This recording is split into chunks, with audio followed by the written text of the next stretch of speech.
Salut à tous et bienvenue sur Hello Culture.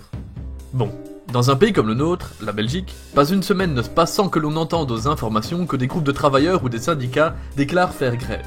Comme pour Ryanair dernièrement, faire grève pour des travailleurs, c'est donc cesser de travailler de manière concertée dans le but de faire entendre ses revendications. Mais en fait, pourquoi on dit faire grève ?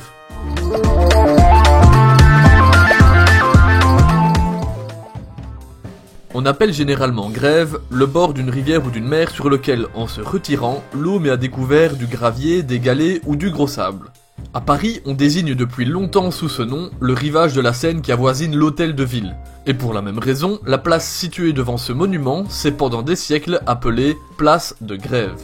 Depuis 1803, cette place située donc devant l'hôtel de ville a été renommée et s'appelle la place de l'hôtel de ville, original. Enfin bref, c'est là que se firent les exécutions capitales jusqu'à la fin de la Révolution de 1830. C'était aussi sur cette place qu'il y a très longtemps se réunissaient le matin les ouvriers en bâtiment afin de s'y renseigner sur les travaux en voie d'exécution et surtout de s'y faire embaucher par les divers employeurs ayant besoin de bras.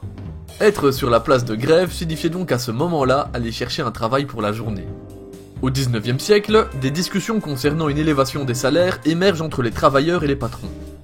Très souvent, ces revendications difficilement entendues par les employeurs ont eu pour résultat une suspension de tout travail de la part des ouvriers. Ces mêmes ouvriers se retrouvaient donc à nouveau sur la place de Grève, où se trouvaient plus de travailleurs que de coutume, dû aux différentes suspensions de travail simultanées.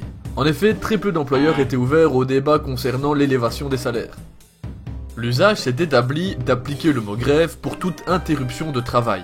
Aujourd'hui, on dit faire grève ou se mettre en grève pour signifier, en parlant d'une catégorie quelconque de travailleurs, qu'ils exigent pour condition essentielle à la reprise de leur travail volontairement abandonné, le redressement préalable des griefs qu'ils invoquent, griefs qui ont presque toujours pour objet une augmentation de salaire.